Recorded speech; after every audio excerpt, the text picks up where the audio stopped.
just want to start by thanking you, Seth, for taking the time to chat with us here at the Christian Beat. So thank you. Yeah, thank you so much. Awesome to be here.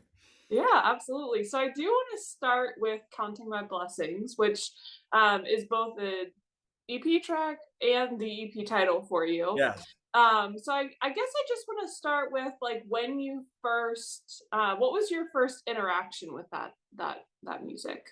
With Count My Blessings. Mm-hmm. Okay. Yeah, so I was in a room, this was about like 2 years ago. Okay. And had a writing session planned out, me and these two other guys, and one of them kind of we were like coming to this room, and one of them had this idea for a song called Count My Blessings. And he kind of came in and he played a little bit of the chorus, and the other two of us were like, yes, that's it. you know so then we kind of just were like talking about what even that idea meant to us.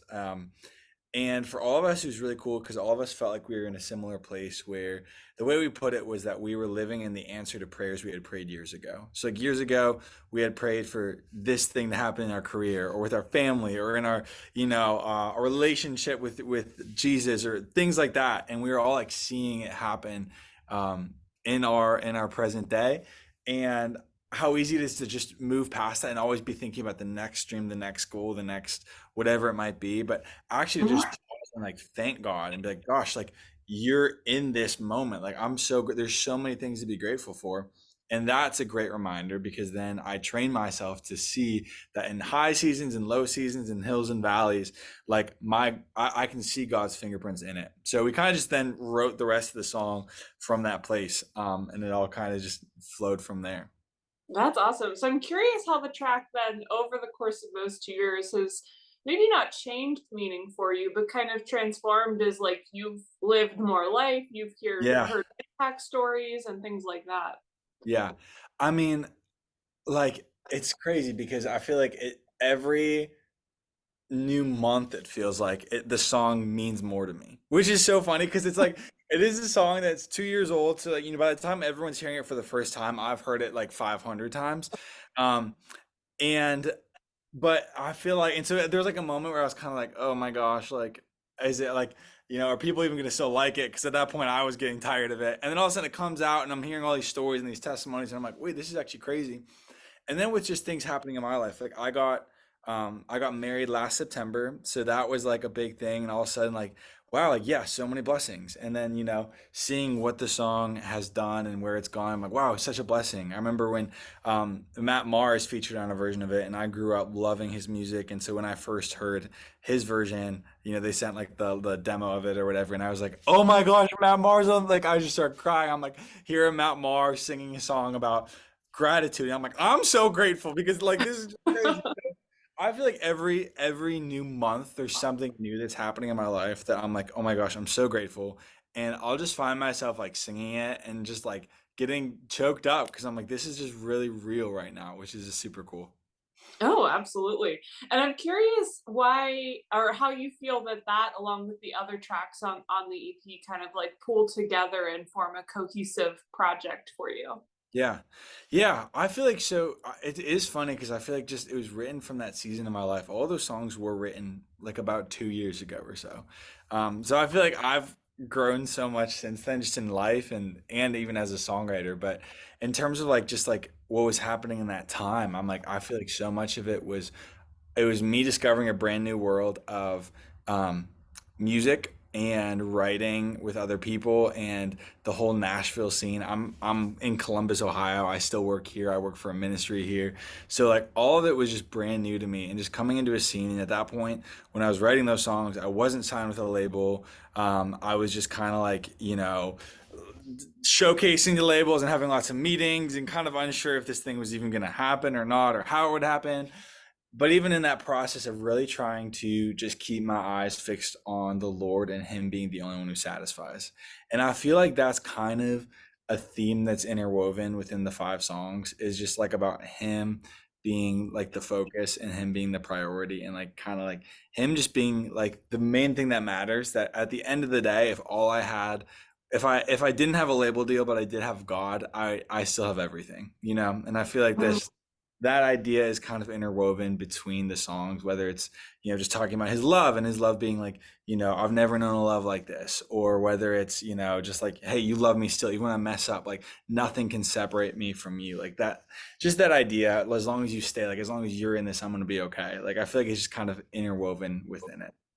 Oh, absolutely. And you have done a couple music videos as well with some of the different tracks. So can you talk about how some of those came to be and kind of your visions for some of those as well?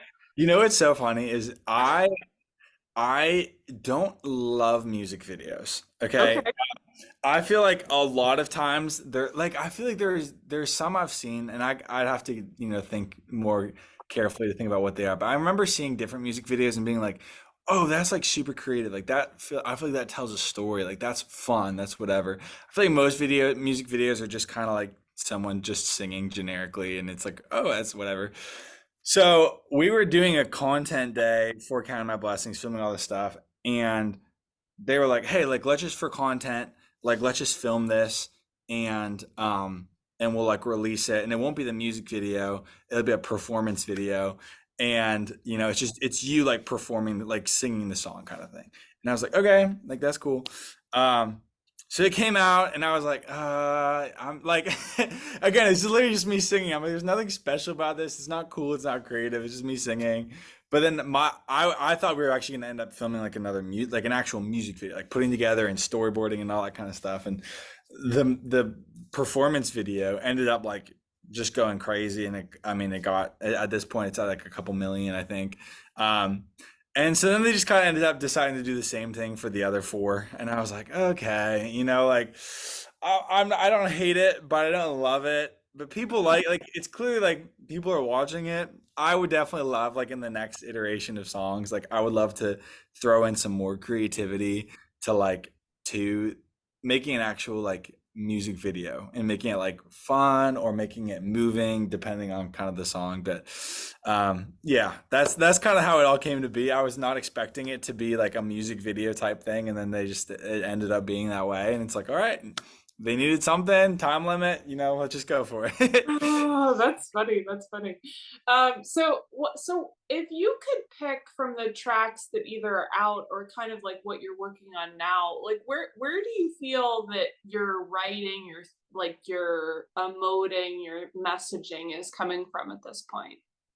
Yeah, it's really fun because like I feel like the songs we're talking about recording now are Hmm. ones I am just super duper excited for.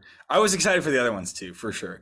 But now it's like I feel like as a songwriter, um, and just as an artist, I feel like I've grown and there's just a different depth behind it. I feel like a lot of it's just writing from learning to write from the heart. I feel like is just really real, and I feel like I did that in a lot of ways in the first EP, but I feel like where I'm at now is kind of I feel like I'm learning to be more self-aware and learning how to I'm such a fast-paced person.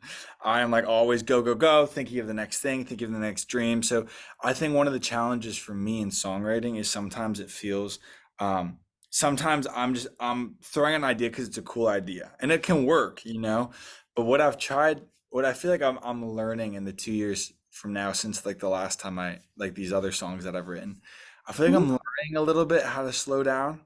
And when you slow down, you're more aware of internal things and external things.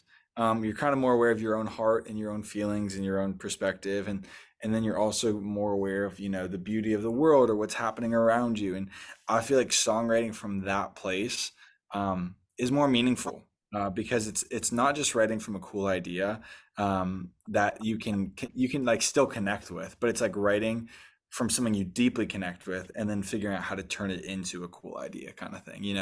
So I Hmm. feel like where I'm at now is learning that process of like really writing from like a real place in my heart, and I'm excited, and that's one of the reasons I'm so excited for this new stuff because I feel like it speaks to my own real life experience even more. Awesome. Are you experimenting with your sound at all, or are you? Yeah, definitely a little bit. I mean, like I think like there's one song that I'm super excited for. It's called "Turn It to Praise," and it's kind of got like a little more of like a little like it hints of like a rock and roll kind of thing with it, which is super fun. Not like over the top, but enough where it's like, oh, like you could throw in some like electric guitars and just shred on this, which is just different than like what other like some of the other stuff that I've had. There's like Yeah. one kind of like a little more of like a I don't know, like a vibey, folksy kind of fun thing, which is different. Um, even like what we're working on now, I've been a worship leader for pretty much my whole life, and so I'm a worship director at the ministry I work at, so we do a lot of worship. But then when I first signed my record deal, I was kind of exploring, and even like when I was writing first, I was really exploring a lot more of like what I sound like as an artist outside of worship. Hmm. And now that I've kind of begun to define that, it's been cool to also then incorporate the worship background into like kind of where I've been stylistically now. So there's a couple worship songs even that are different because even the EP kind of my blessings, there's I mean kind of my blessings, some people use it as a worship song. I've been able to like use it in different ways, but it's not really like a worship song, and so Hmm. it's cool to have a couple new things coming that are worship songs that I feel like are really also just me stylistically as well. So That's awesome. That's awesome. Well, I know we're getting close to time, so I'll leave you with the opportunity for us to close and just share a little bit of your prayer and your heart behind the impact that your music has with the listeners. yeah, I mean my biggest desire and goal in all these things is just that people would encounter Jesus. And I just from coming as like a missionary, like being working at a missionary organization and being part of, you know, a whole community where all we do really is just try to bring people into an encounter with Jesus.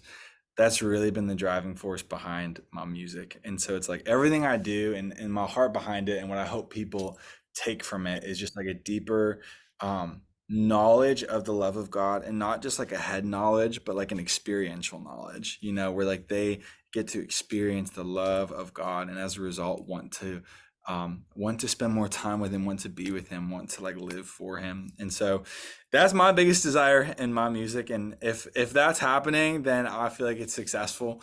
If it's not happening, then I need to pray and and seek the Lord on something. So, but yeah, that's the biggest takeaway I hope people have is just that they would fall more in love with the Lord and know His love for them.